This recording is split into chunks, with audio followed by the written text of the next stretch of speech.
Hello, welcome everyone.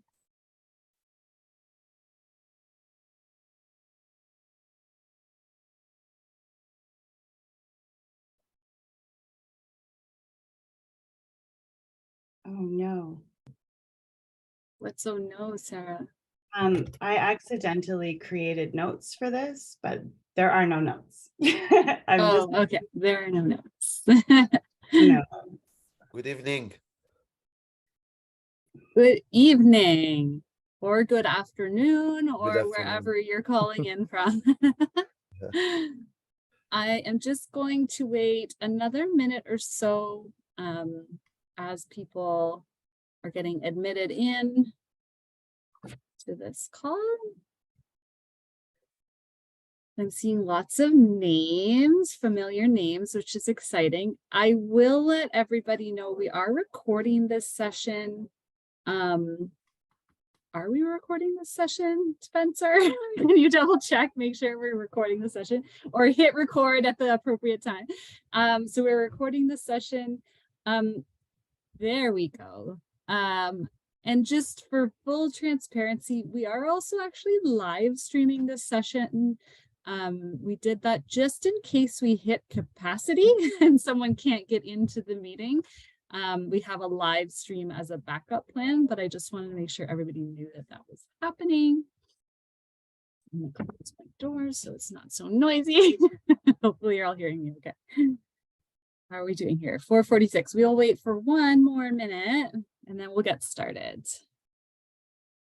If you want to, while you're waiting, it would be wonderful if you just say hello in the chat. Maybe just tell us where you're calling in from and what grade that you're teaching. That would be awesome.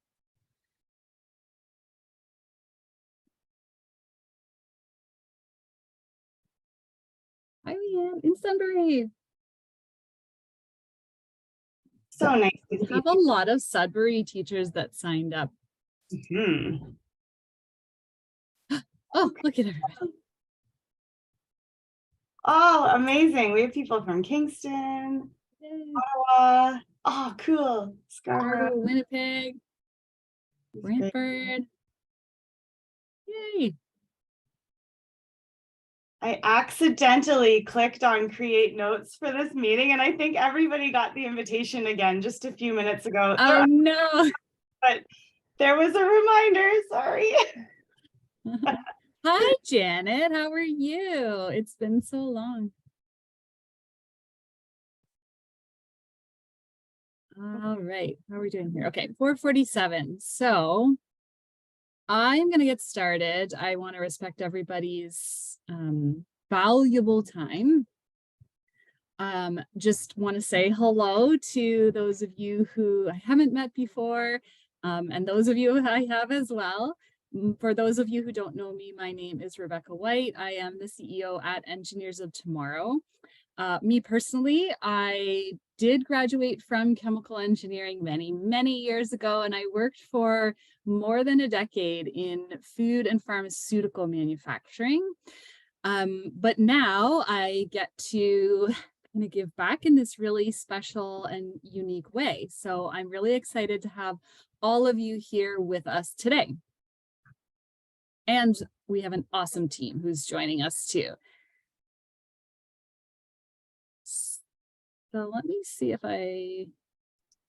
oh, Spencer, my remote control stopped working. Oh, maybe it is working, or else you just did it. I don't know. The magic of technology. It's switched. Hey, Becky, before you jump into it, I just want to say, just so that we're aware of everyone who's attending today, because I don't want to keep bombarding you with emails about these teacher sessions. If you wouldn't mind clicking on the form that's showing up in the chat on the Zoom call, it's just a little attendance form where you can pop in your name and let us know that you're here. And we'll be putting that in the chat periodically through the meeting. So if you don't do it now, you'll get more chances to do it, but just so that we know you've attended. Thank you. Yes, sorry. Thank you for that reminder, Sarah. Sorry, and I'm really sorry, Spencer, about but the remote control thing isn't working. Can you get me to slide number 2? Yes, thank you. Okay, so just want to make sure I'm looking at my notes. Back here we are. So just want to say for the next sort of 30 minutes or so, I'm going to go through some of the really important information that we want you to have so that you feel confident in and comfortable and understanding kind of what this program is all about. We have lots of teachers here tonight, as we're seeing in the chat coming through from across Canada, and really a wide range in terms of grades as well. In the program, we have everyone from kindergarten to grade 12. As well as some like teacher librarians and support roles that are supporting kind of a whole spectrum of grades. So again, thank you to everyone for giving up some of your really valuable time this evening. I know June is a very busy month and I really want to respect that time. You're all busy like with report cards and just end of year wrap ups and all that good stuff. So what we're going to do tonight is, like I said, just give you some information about who we are at Engineers of Tomorrow, so that you know who you're inviting into your school. And then we'll get into the details of what is the Engineer in Residence program, and cover some of the sort of frequently asked questions, and go over the expectations as well. So Engineers of Tomorrow, who are we? We are a national nonprofit. And our mission is to transform the engineering profession by talking about it differently. So to do that, we work with educators and engineers and essentially try and build bridges, as engineers like to do, or create connections for the students. The Engineer in Residence program that we run, it was actually founded in 1998 by the provincial regulator in Ontario, Professional Engineers Ontario, or PEO, as you may have heard them called. So it does have some really strong roots. It's been around a long time. We took over the program in 2018. And really very simply, it is just a STEM outreach program that matches engineers with educators to help bring the STEM curriculum to life. Should I try advancing to the next slide? I'm going to try, see what happens. Yay, it worked. Our very small but mighty team is made up of myself, Rebecca White, as I've already introduced myself.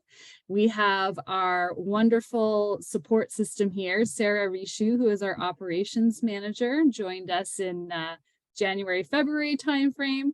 And for the summer, we have two incredible program coordinators with us, Spencer and Leah. Spencer is a manufacturing engineering student at the University of British Columbia, and Leah is a biomedical engineering student at the University of Waterloo. Sarah's going to talk to you in a few slides, so I'll let her introduce herself a little further once I hand the mic over to her. I wanted to take a second here and just say that we find really that the best connections, the best Engineer in Residence program experiences really are based on a good foundation of communication. So you'll be seeing emails coming from any one of us in the following coming weeks as we match up your classrooms with engineers. So please just make sure that all our email addresses are whitelisted, like this, particularly at this time of the year when new emails are coming in, like check your junk and spam folder maybe every few days. And of course, do not hesitate to reach out to us with any questions or concerns at any time. Although Spencer and Leah are here only for the summer, Sarah and I are here for the whole year. So our job is to make sure that you are having the best experience possible. So let's get into it. The Engineer in Residence program is an engineering outreach program run by us, Engineers of Tomorrow, reaching elementary and high school students nationwide. So you're matched with a local engineer for the duration of the school year. Your engineer will visit with your class as often as once a month. Visits can be done in person or virtually, or a mix, a hybrid. And I just really want to emphasize that you are in control here. So the engineers will take your lead. They're really flexible and they're there to help come up with programming that is going to support the curriculum, support what you already have planned for the classroom. The goal is that your classroom engineer will really just help bring real life dimension to the curriculum through whatever that looks like, hands-on projects, presentations, whatever you think is going to resonate or land well with your students for the year. I'm going to turn it over to Sarah now, just to go into give you a little bit of a big picture of what you're involved with, just so you have some context. So like Becky said, I'm Sarah Rishu. I'm a professional engineer out of the PEO, although I do live in British Columbia. And I'm so excited to share this slide because it really shows how we've expanded coast to coast. So Becky mentioned that we started in Ontario with the PEO way back in 1998. And I would say this year more than ever, we're really starting to reach coast to coast. And I'm super excited. We have Matt Henderson on the line from the Seven Oaks board. I'm really excited that we're doing this session at this time to really help our teachers in Winnipeg and across Manitoba to bring them into the fold. And we have a lot of new teachers in that area. And I know we also have people on the phone from across the country too. Just found out today, we have a new school that signed up in Newfoundland. So we truly are coast to coast to coast. We go quite far north too. This map doesn't show it, but we have schools in Nunavut, which is very exciting for us. I'm an engineer in residence at my local high school alongside my husband. And my goal in the classroom is really just to introduce students to authentic real life engineers so that they can see that they have a place in the profession. And I love that we can get these local matches with community-based engineers in your classrooms, people who really understand what type of work is happening in your community and the issues that your community is facing. This coming year, 16% of our engineers speak enough French to support immersion in fully French classes, which is obviously a huge plus in communities like Winnipeg and in Sudbury, where there's a really high percentage of French schools. So we're really excited about that. And then for folks who are in more remote communities, if you're comfortable with having us in the classroom virtually, we can say that since COVID, we've had tremendous success with those connections, and they've had a huge impact on our ability to reach students no matter the distance. Okay, Spencer, if you wouldn't mind going forward. There must be an animation here. There we go. Over the past 10 years, the EIR program has grown from a really respectable 100 classes to over 300 and counting. We're super proud of this particular slide. Something I want to mention too is that we also do a program in the spring, like in the January to April timeframe, called Future Cities.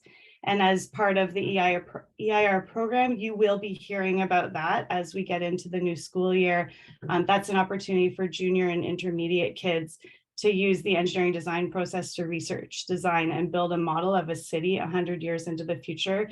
And we actually this year had 100 classes participating in that as well. So super cool that we're able to reach so many kids through these two programs that we offer. And we're hearing from teachers that the engineering residence program is exactly what's needed in the classroom these days, because engineers are creating connections in a very unique way that leave a lasting impact. So like I said, I volunteer with my husband. I really want kids to meet real life engineers. I think teachers do a fabulous job of teaching programs like science and math. And I really love how having a real life engineer in the classroom can really enhance that curriculum and really bring that kind of hands-on applied science aspect to some of the stuff you're already teaching, and also kind of show kids things that they've never even thought about before. So really cool opportunity there, and I hope you all get a lot out of it. Thanks, Becky. Yes, you're welcome. Really proud of these numbers. And like I said, just want to give you a sense of sort of the scale of what you're involved with. And we like to say that you are joining a community. Like our team has been interviewing and onboarding the new cohort of engineers that have signed up for this new academic year. Oh my gosh, they're so excited. They are so passionate. Like, we feel so grateful and just lucky to have this valuable resource that available that we can connect with you and your students. So what does this look like in the classroom? I know we've been talking kind of like high level here. So like very simply put, we're connecting you with an engineer to create a customized STEM program for your students. So the engineer will work with you almost like a teaching partner to develop customized activities or presentations, leveraging their strengths and their passions based on your curriculum to spark that curiosity in the classroom.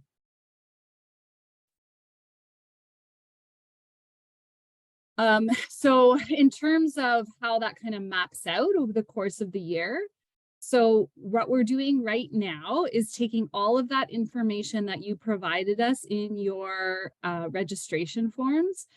We did the same thing with those engineers. They provided us all kinds of details and information about themselves. So we're going to be working hard over the next few days and weeks to find the best fit for you and your class.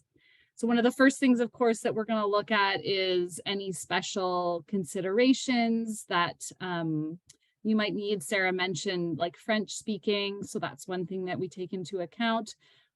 Proximity, of course. And then just trying to find someone who is, like I said, the best fit for what you're looking for and your class. Once we have all the matches in place, we will send out an email connecting you with your engineer, your resident engineer for the year. So we will do that before the end of June, ideally before you wrap up for the school year. That way, you'll be able to start even just building that relationship with your engineer in residence. Like I said, they're really passionate and really eager to get started. So I encourage you just to even just say hello. They will probably reply to you and like introduce themselves just so that you can start learning a little bit about each other. Of course, as you kind of take off for your summer adventures, well-deserved summer adventures, we'll be busy over July and August working with the engineers that are coming on board. We do a whole bunch of training with them throughout July to make sure they're equipped with all the things they need to be confident, comfortable, ready, and prepared to go into the classrooms in September.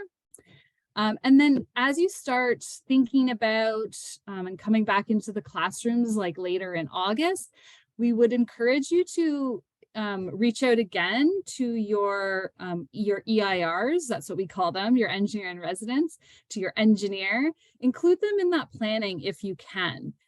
They're engineers, they love to spreadsheets and planning ahead, so they're already asking us all these questions. So if you can give them any kind of insight, like, oh, hey, I'm planning to do a unit on, I don't know, water systems in October, or I'm planning to do a unit on space in the fall, anything like that. We'll give them something to get started with. And then we'll do a kickoff event in September. We know, again, September is another one of those months where everybody's sort of like coming back online, I'll say, or, you know, reestablishing classroom management, and things can be kind of crazy that month. So we'd like to have a kickoff event. It's optional, of course, but just a way for you to kind of get grounded again into what is the EIR program, give you access to us again in case you have any questions or concerns, and get things started for the coming year.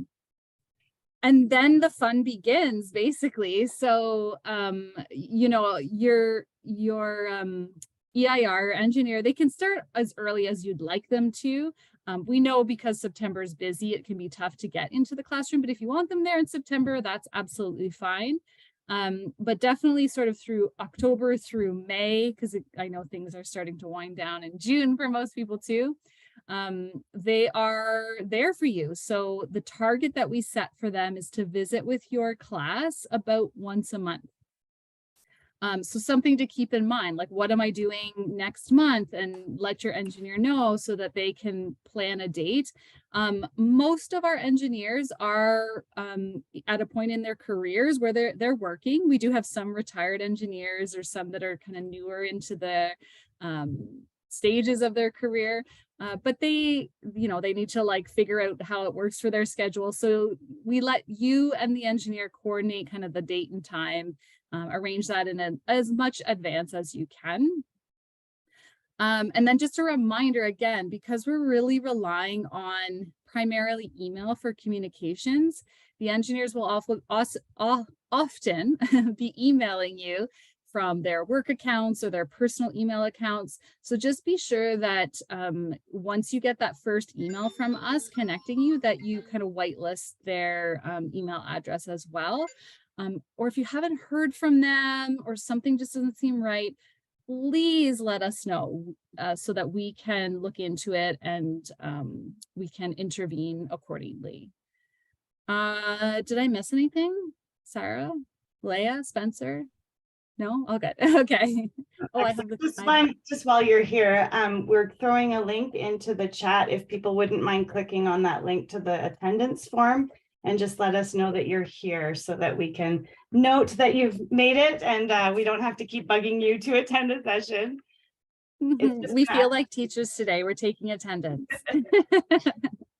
We just want to make sure that everybody has all the information for the program. So please give us your name, or it's really, I think you have to put in your name and then there's like a fun question in there that is not, yeah, I haven't given any hints to the answer yet, but have fun guessing at the answer to the second question.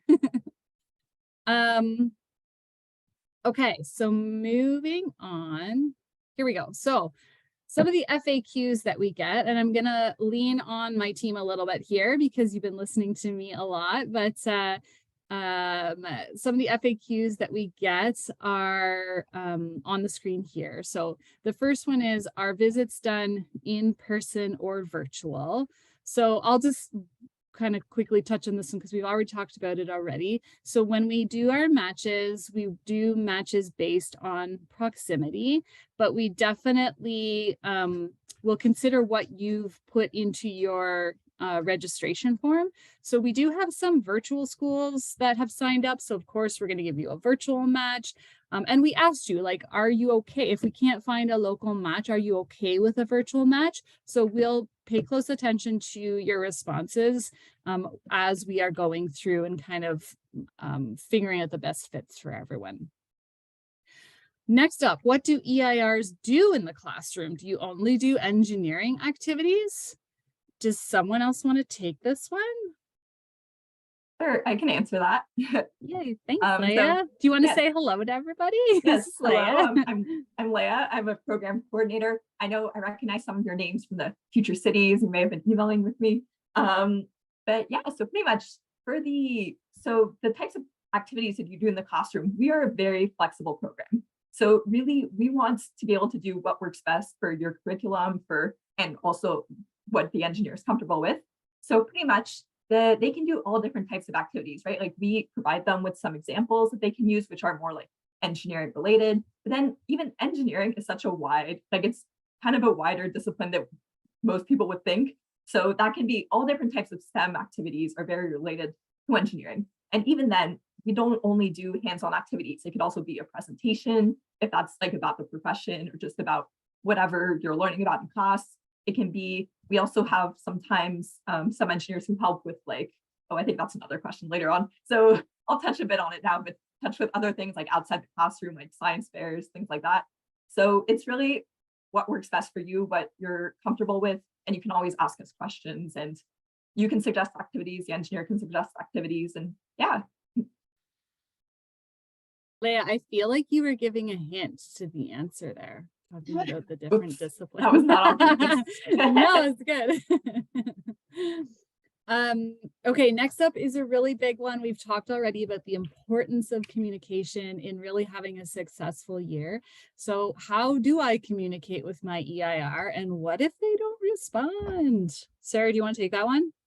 Oh, sure, absolutely. So like Becky said, you're going to be getting an email from us in about just under 3 weeks now. Our goal is to definitely get that to you before the school year ends. And that will include your contact information and your engineer partner's contact information. And we really suggest that you get in touch with them at least once before the school year ends.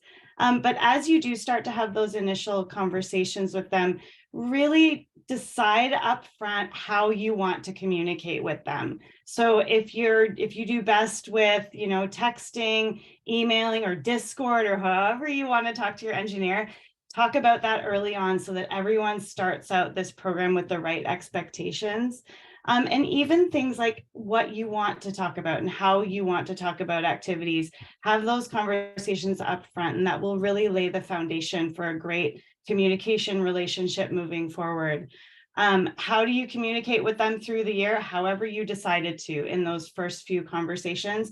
And if they don't respond, or if you're having issues connecting with them, please, anytime, always reach out to us.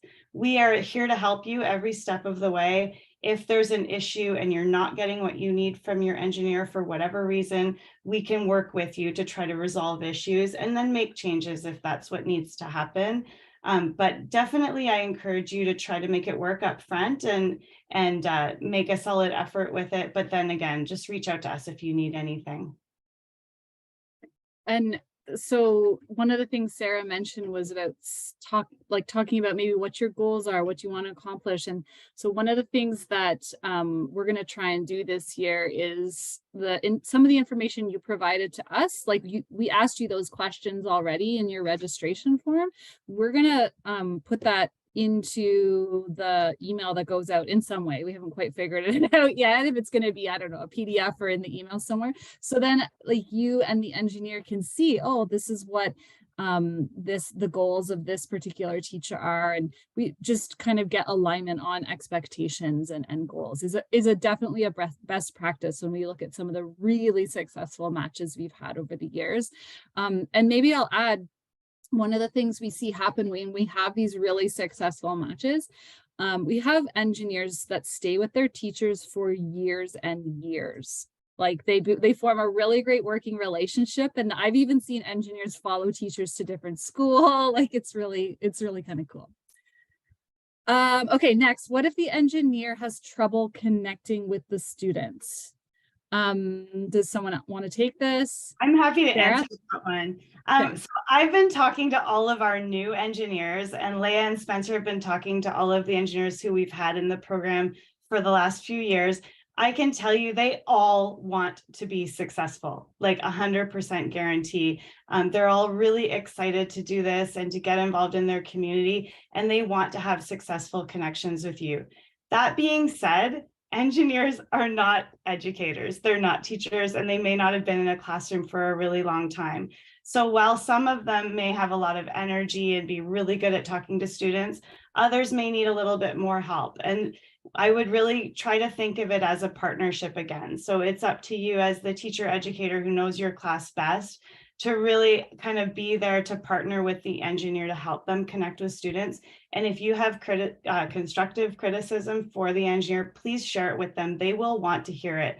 And like I said, they want to be successful. And so definitely work with them and help them to be better at connecting with the students. And again, like I said before, if you have concerns and issues that come up that you need our help to resolve, please reach out to us anytime. And we are happy to step in and help and make changes if that's what's required. But do try to work with them as a partner, and you have your strengths and they'll have theirs. And hopefully together you can have a really great relationship that will have an impact on the students. So the message that we give to the engineers is that they are using the engineering design process as they design these experiences in the classroom.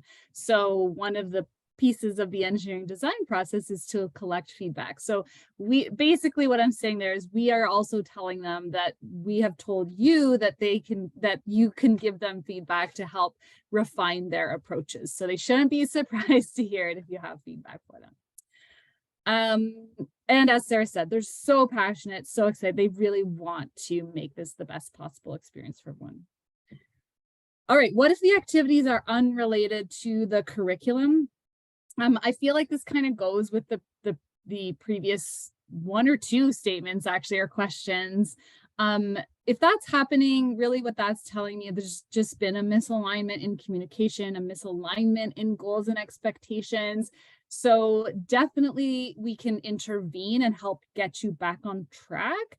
But if you do your best in like setting these things up initially in terms of having a good working relationship with your engineer, I don't think this should be an issue.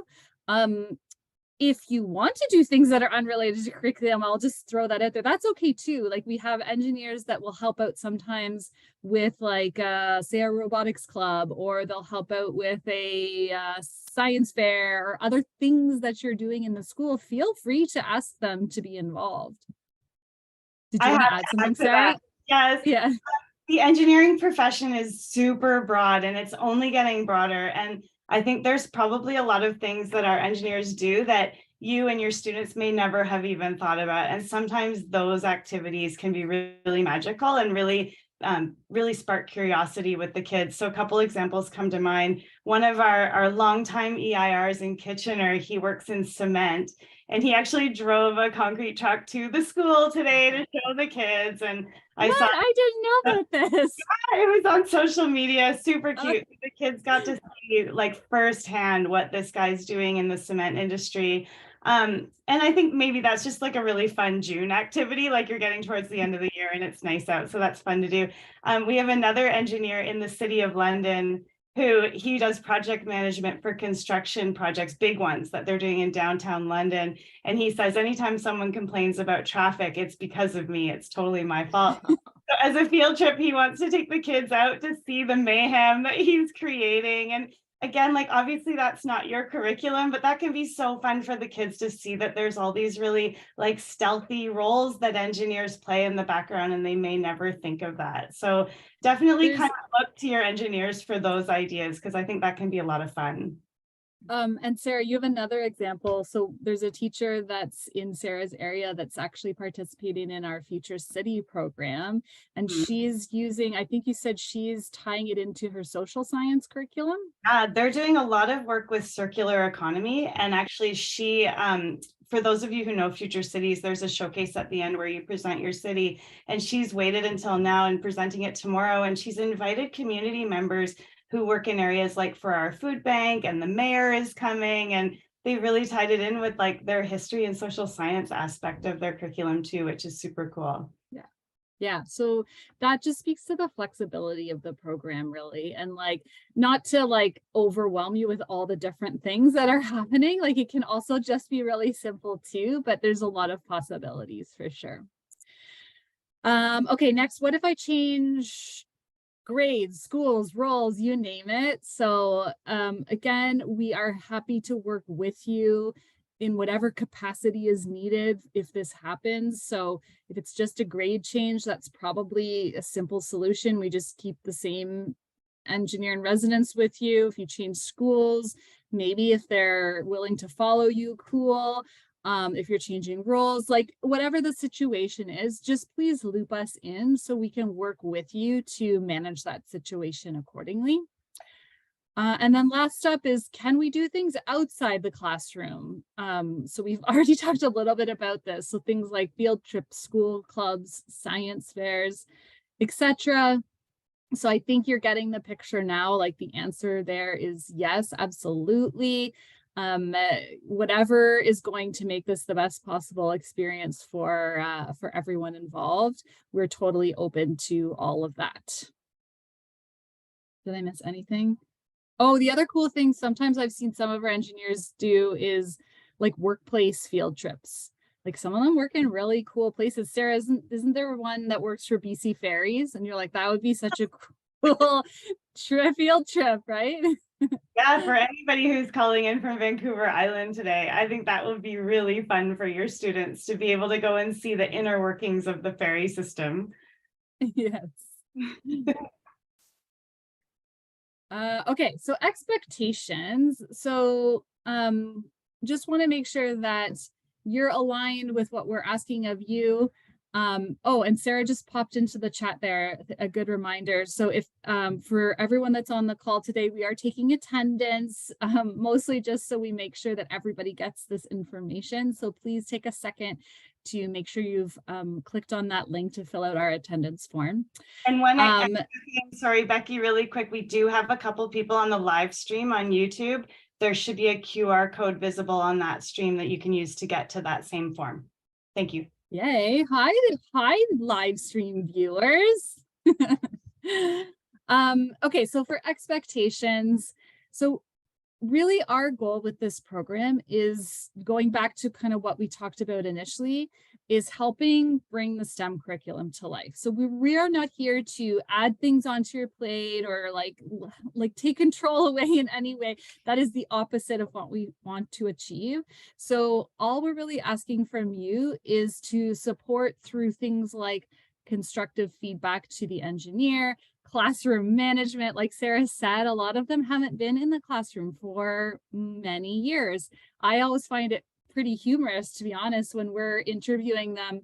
They're really nervous in some cases to go talk to like a group of grade 10s. Like that's just not something they're used to.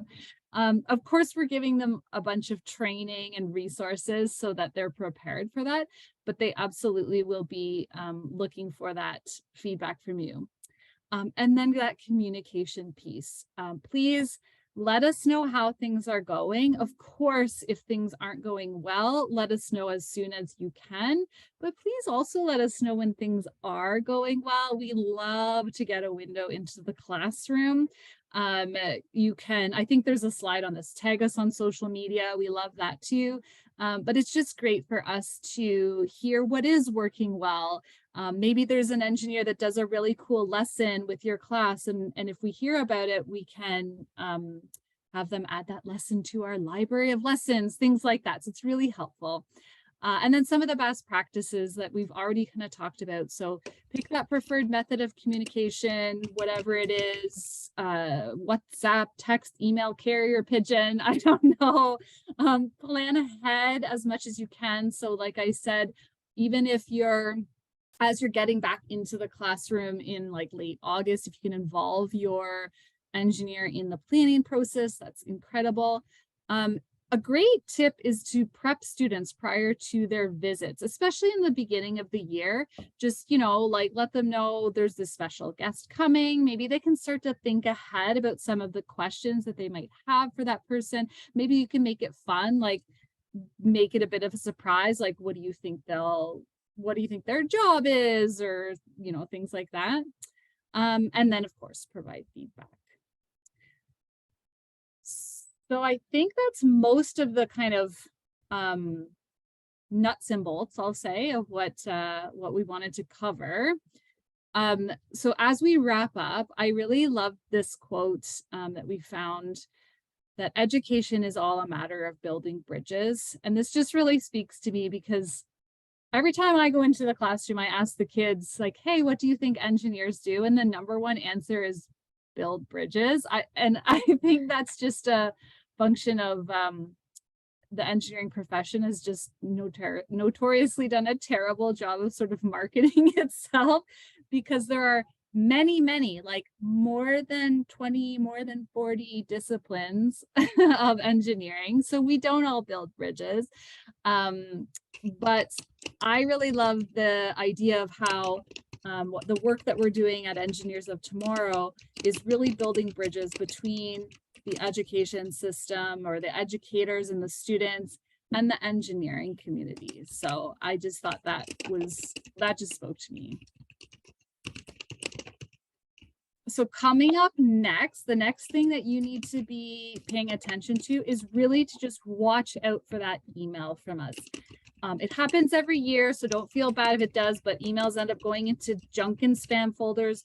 A lot of the school boards have really resilient firewalls, which of course they need, but pay attention and just let us know. So if you don't receive an email from us, please let us know so that we can figure out what's going on. There's Judy's asking about the answer. We didn't say the answer, Judy. You have to take a guess. Yeah. If you get it wrong, you can still be in the program. Don't worry. It's just for fun. Yeah. Oh, I'm trying to click to advance the slides on the Zoom. No, I need to click over here. And then just a friendly reminder here again, please don't forget to share your stories with us. That window into the classroom is just, selfishly, it's just really special. We love to see it. We're busy behind the scenes, kind of working on making sure everything is going smoothly. So it's really special when we can get that window into the classroom. So tag us on social media if you can. We're in all the usual places. Hey, Becky, we have a question in the chat that I can answer here. Is there funding for EIRs to plan for STEM activities? Yes, there is. What I tend to tell engineers is ask the teacher ahead of time what sort of resources exist in the school already. If you want to do things like work in Minecraft or Tinkercad, there might be Chromebooks that might enable you to do that. There might be a 3D printer, there might be robotics kits. So they might ask you about that stuff. But there is a little bit of funding for them to buy materials to bring into the classroom, and we help them out with all of that. So the idea is that no, the teacher is not paying for it. The engineer is taking care of all that.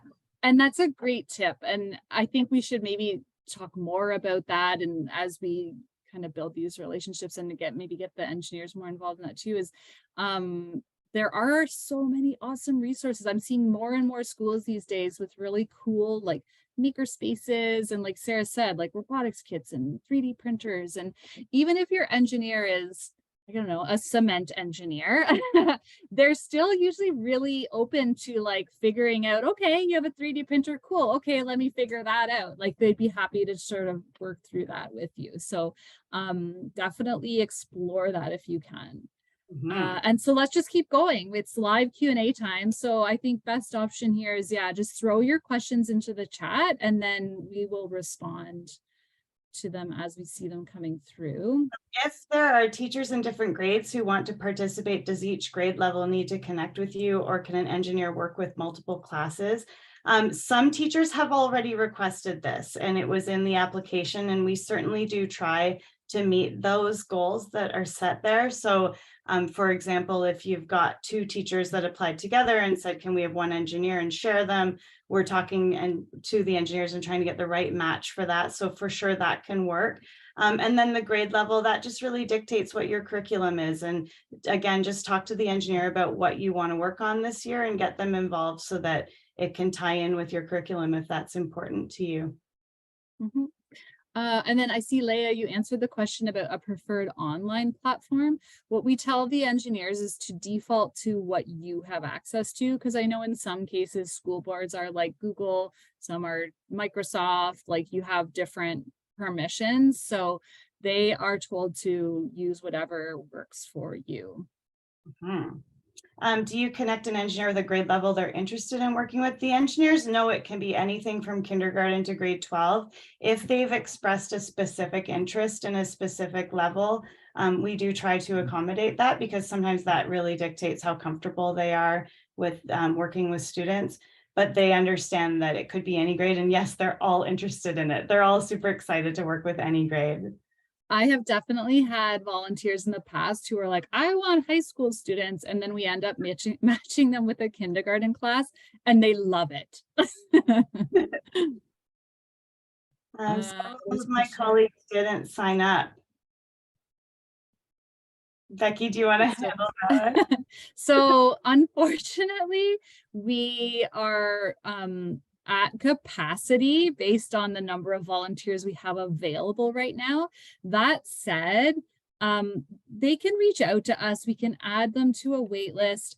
Another really good option might be that depending on what grade you're talking about, they could possibly get involved with our Future City program. So that's a great option for teachers that sort of miss the window to get into the EIR program. The applications for the Future City program will open in December and close at the end of January, and that program kicks off February 1st. So it's a very similar program in that the engineer is matched with a teacher and they visit with that class. The main difference is that it's all centered around, like Sarah said, a design challenge. So using the engineering design process to design, imagine, design, and build a model of a city 100 years in the future.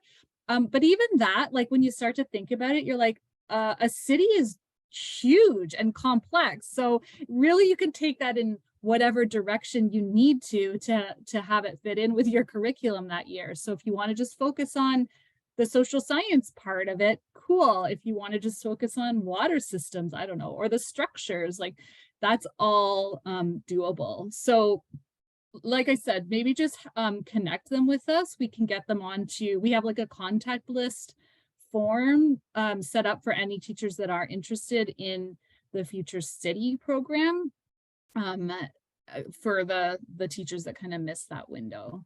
We also have a great network of engineers who are happy to do one-off work with your school as well. So like if your school is doing a science fair and you want a couple of engineers to pop in, we can do that. Or we can help develop programming, like one-off things like a panel of engineers for Q&A. So yeah, like Becky said, just reach out to us, get that contact information on our lists, and we can work with you and try to find something for you this year. Mm-hmm.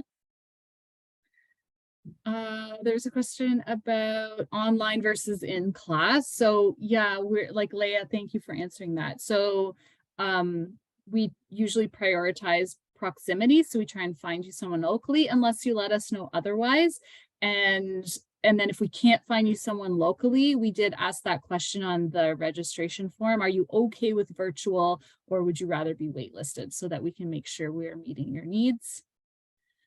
When will we be matched with the engineer? Yeah. Oh, Leah, look at, you're just on the ball. You're before the end of June is when the email will go out connecting the two of you together. Mm-hmm. The last question doesn't have an answer yet. Is the Future City program open to all grades?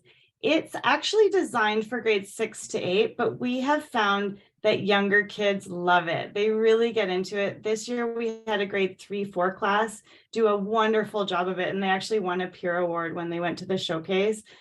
So it's definitely something that can be applied to curriculum at lots of different grade levels. So if you're thinking about it and you have younger kids, I think we can make it work. Yeah, and if you're not sure, just ask. The year before, so Sarah, I don't even think you knew about this one. There was actually it was a girl guide group that joined, and it was Sparks. So they were like 5 and 6 years old that did it. So we are, because anyways, it's adaptable and flexible. And it does apply to business and economics. That could work. I don't know if it would work for secondary students because they physically are building like Lego houses and Play-Doh buildings and stuff. But I think we could find a way to adapt it, maybe make it a virtual thing. Maybe they could do it using a coding I'm class. curious, Jill, what class? Are you thinking science, like grade 9 science maybe, or and I don't even know what province you're in, sorry.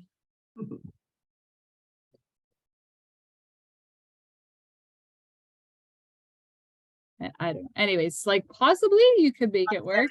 Ontario, business students. Yeah, that could be real. You could focus on like the academy side of it.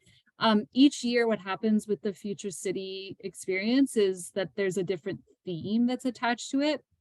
This year the theme was, in 2023, the theme was waste-free future. Next year the theme is climate crisis. Climate crisis, very dystopian. Mm-hmm. Sorry, so those of you who still have a question, by all means, throw it in there. If you need to jump off, that's fine. We are just in open Q&A now. If you do jump off, make sure we have your name on that attendance sheet. And here, I'll just throw that link back on again, if I can find it here. Just make sure we know that you've attended. And if you want to stay on, we'll hang out here for a bit longer and keep answering questions.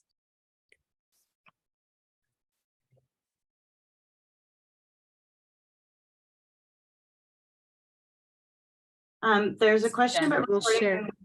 Yeah, and like, again, it's really important to us that all teachers get this information. That's why we've sort of been hounding you to attend one of our sessions.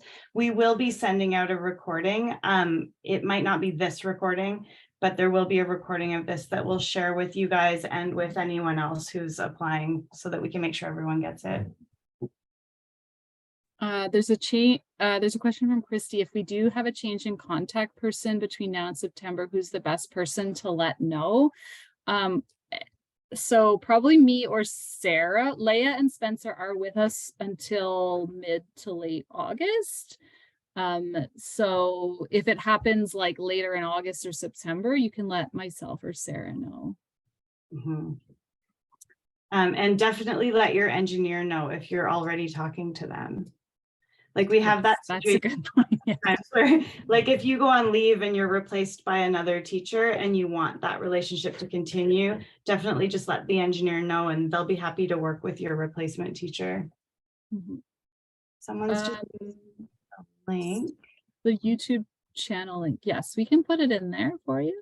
it It here. mostly is just recordings of our trainings and things like that. There's someone with their hands up, their hand up. Sarah? I don't know if you want to ask a question or maybe you just Yes, I had a accidentally. question. Okay. No, sorry. Just a quick question. I don't know if I made it clear or not on my form, if it's possible. I have 2 classrooms that I teach in. So one day I teach in one room and the next day I teach in the other room. Is it possible to have the engineer work with both classes? Yeah. I think yeah, okay, perfect. Thanks. I would just talk to Talk to them. them. Yeah. A lot of the engineers do have jobs, but they'd be happy to if they can accommodate it. Okay, because you said you were already full, so I wasn't sure if that meant that, just one teacher, one session or what, but okay, that's great. Thank you. Again, it's flexible, so it's what's gonna work best. So if it's like you maybe 1 month they come and visit one class and next month the other class, or if they do, like we do have some engineers, some, not all, but they're retired and so they have lots of time and they like to go in more. So if they're available, they could maybe do both. Like it's totally just dependent on what works for everybody. I just want to say, I want to answer this question too, but just, yeah, someone's asking, I was going to say the answer, a reward for those of you for holding on the whole time. Would you believe that there are well over 200 different engineering programs post-secondary in Canada? And there are over 80 disciplines of engineering. And that's not even including ones that are offered in both English and French language schools across Canada. It's crazy. It's it's huge. Yeah.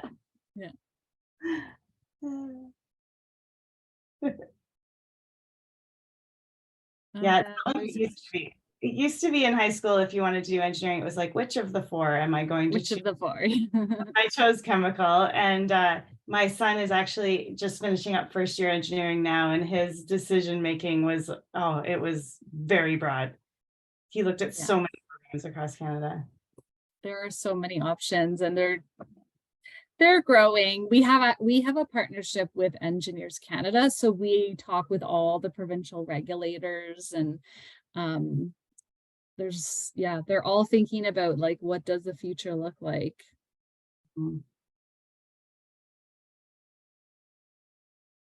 Oh, look at that. So Jill, are you saying you're a mechanical engineer as well as a teacher? How cool is that? Right. That is awesome. You're very welcome, everyone. We're so excited to kick this off this year. We have so many new schools. It's going to be great.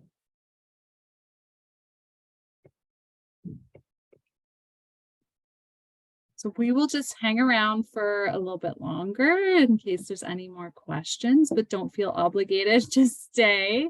Thanks again, everyone, for giving up some of your very valuable time. And we are really excited to get things going for the coming year. Please reach out to us if you have any follow-up questions or if you need anything, but you'll be hearing from us in the next few weeks. Thank you. Thank you. Can someone throw the attendance link in there? Oh, thanks, Spencer. Bye. Take care. Bye, thank you. Okay. Can you Thanks, hear me? Jill. Or am I muted? You're here. We can hear you. Oh, okay. So I was asking about the high school students doing the Future Cities program. Yeah. Why I was wondering if there was something for high school is I am also the business SHISM lead, and I went through engineering and management. So I had all the business courses that I need to take as part of my degree. And I just see that there might be a good fit for kids that are interested in business and engineering to kind of tie those ideas together, because they all have to do projects. They all have to do hands-on experiential learning projects. And I think there's a great fit with what engineers may be able to do. and tie that into future cities. And it might be a direction in the future. Like if it's right now, the program is geared for elementary, I still think there might be something to explore there in the future for high school kids. Yeah, I love that idea. Like, Jill, would you be open to maybe connecting with us again and just talking through more about what that could look like? 100%. Yay. So it definitely doesn't need to be anything now for sure, but I was just wondering if maybe I could do the future cities with some kids once, even if it's, like, trust me, high school kids still like to play with Legos. Oh yeah. We have a bin of Legos in our school library, and like it's always in use. So the cool thing about future cities is we have time, so it doesn't start till February. So we have some time if we wanted to think about it a little more and what that could look like. Because even if like if you're focusing on environmental issues or climate change and what cities could look like that's huge business implications in that as well. Yeah. And I think there's some really good fit with what could go in business curriculum and the business SHISM. And you probably might not even know what SHISM is in Ontario. I do, but I don't know. Okay. Yeah, it's basically high school kids are coming out with a major from high school compared to a university major. And so the kids that I have, a lot of them aren't even going to go into business. Some of them are going into sciences and maths and all kinds of other things, but they still want to do the business SHISM, because I try and convince all of them that no matter what, you're going to come out and you're going to own your own business or you're going to work for business. So you might as well learn about it. So I think it's a great fit, and I'm looking forward to this program next year. So I just always thinking about the business side too for my kids that are I love that. And that's something that like it just you're right, it fits so well. Okay, well, you can reach out later, or I can reach out if when the time is right and you have some time to talk about that possibility, exploring that in secondary panel. Absolutely. Awesome. You have my email contact, obviously, but do you want me to throw it up in chat so you can find it easier? No, we have it. We're good. Okay. Well, thanks a lot for tonight. Thank you. You're welcome. Okay, bye. I saw there's a question from Pam about cross-curricular ideas for primary. So some of the things I've seen work really well in the younger grades are when they match up storytelling or like a book. So there was I think it was a kindergarten class or possibly like a grade 1 class, and they read the story of the 3 little pigs, and then they did a structures activity, and they had to build think about the materials they were using and how that worked, and then they had a big fan and they were like blowing them down. So that's a really good way of doing it. And I don't know, there's so many other ideas. That was the first one that kind of popped into my head. Do you have other ideas, Sarah or Leah or Spencer? Oh, just so much. And I'm thinking a lot about what Jill was just saying about business too. Like there's so many great cross-curriculum things you can do, especially between math and science, and then connecting it with some real world examples. I'm also thinking about EIR that did the presentation on stamping with little kids to help them understand like the safety and public repercussions of some of the work engineers do. And that sort of ties into social science that side of the curriculum as well.